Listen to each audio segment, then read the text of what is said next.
위드 코로나의 또 하나의 사례로 엿볼 수 있는 국가가 있습니다. 바로 영국인데요. 영국은 위드 코로나를 먼저 시행을 한 것으로 많은 분들이 알고 계시죠. 영국은 현재 어떤 상황인지 저희가 현지를 연결해 보도록 하겠습니다. 런던 햄스테드 한인교회의 송민호 목사님, 저희 자주 도와주고 계신데요. 현지 상황 들어보도록 하겠습니다. 목사님 안녕하세요. 네, 안녕하세요. 예, 네. 오랜만에 뵙겠습니다. 이른 시각이라고 저희가 전해 들어서 인터뷰를 응해 주셔서 대단히 감사하다는 말씀 먼저 드리겠고요. 자, 현재 상황, 영국의 상황은 어떻게 봐야 될까요? 지난 7월 19일에 이제 프리덤 데이다, 자유의 날이다 이렇게 선언을 했기 때문에 많은 영국인들이 뭐 반갑게 받아들이긴 했습니다만 그리 좋지 않은 어떤 결과를 받아들인 경우도 더러 있는 것 같고 어떻게 현재 상황을 설명해 주시겠습니까? 예. 서저리라고 불리는 그 동네 병원이나 대형 병원에서는 아직까지 철저하게 마스크 착용을 의무화하고 있습니다. 하지만 학교나 은행, 또 쇼핑센터, 대형마트 등에서는 마스크 착용을 권장하기는 하지만 철저히 개인의 선택과 책임에 맡기고 있습니다. 또 마찬가지로 대형 스포츠나 문화 이벤트에서도 마스크를 착용한 사람이 착용하지 않은 사람들보다 오히려 적은 느낌입니다. 반면 런던 대중교통은 아직도 마스크 착용을 의무화하고 있지만 그렇게 강제하는 느낌은 들지 않습니다. 왜냐하면 제가 실제로 대중교통을 이용해 보면 마스크를 착용하지 않은 시민들을 많이 볼 수 있었기 때문입니다. 네. 네, 그러면 지금 일일 확진자는 어느 정도로 나오고 있나요? 이게 자유의 날 전이랑 비교하면 어떤 수준인지 말씀해 주시겠습니까? 영국은 지난 7월 19일 자유의 날을 선포하고 모든 방역 지침을 해제했는데요. 그리고 3개월이 지난 현재 영국의 코로나 상황은 이전보다 악화된 것으로 보입니다. 지난 7월 자유의 날 선언 후 확진자가 50% 이상 급증한 것으로 나타나는데요. 특히 지난 21일 확진자가 5만 2천 명까지 증가했다가 며칠 전부터 다시 4만 명 안팎으로 다소 감소했습니다. 지난 이틀간의 하루 확진자는 4만 명대, 그리고 하루 사망자는 200명대 수치를 기록하고 있습니다. 참 그 전망 중에는 확진자 이게 급증하다 보니까요. 하루 확진자가 10만 명에 이를 수도 있다 이런 우려까지 나오고 있다면서요. 네, 맞습니다. 사지드 자비드 보건장관은 코로나 확진자가 앞으로 10만 명에 이를 수 있다고 경고하면서 팬데믹은 아직 끝나지 않았다라고 말했습니다. 또 최근에 키어 스타머 노동당 대표도 확진 판정을 받아 격리 중에 있고 또 유명한 영국 싱어송라이터 에드 시런도 코로나 확진 판정을 받았습니다.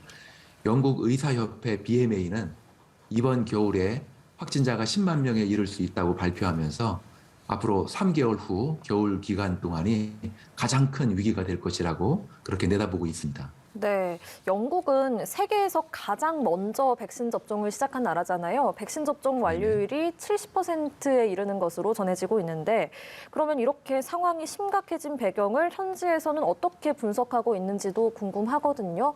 델타 플러스 변이 때문이다 아니면 마스크를 안 써서다 이런 다양한 분석이 나오고 있는 것 같은데 어떻게 보십니까?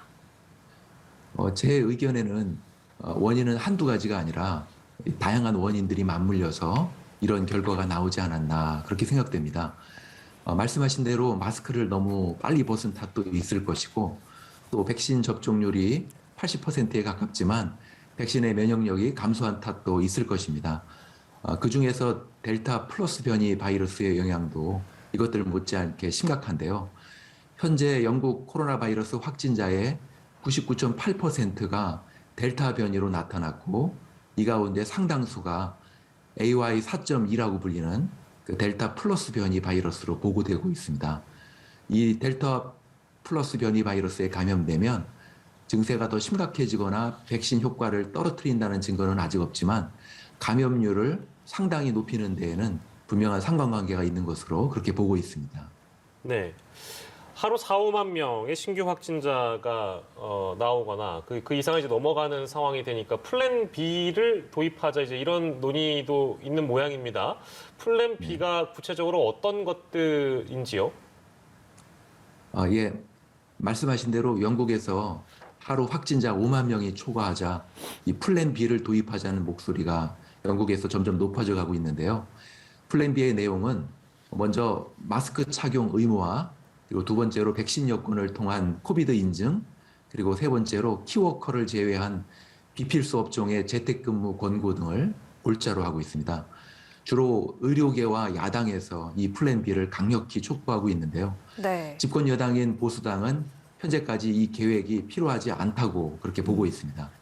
네. 정치 전문 일간지인 폴리티코가 공개한 정부 문서를 보면 플랜 B를 도입하면 감염을 줄이는 데는 긍정적인 역할을 할 것은 분명하지만 다른 한편으로는 180억 파운드, 즉 한화로 30조 원의 추가 재원이 필요할 것으로 보았습니다.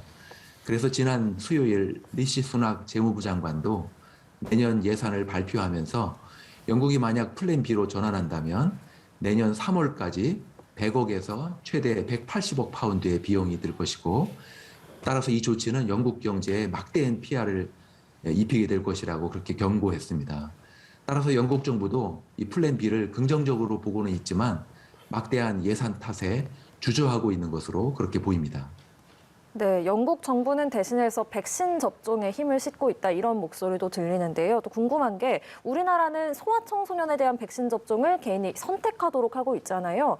영국은 네. 어떤지도 궁금하거든요. 또 최근에 영국 내에서 중고등학생들을 중심으로 코로나19 확산하고 있다고 해서요. 어떤가요?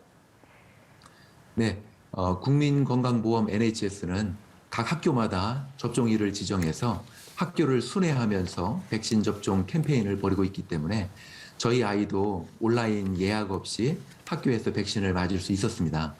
하지만 성인과 마찬가지로 이 소아청소년의 백신 접종도 개인의 선택에 맡기고 있습니다.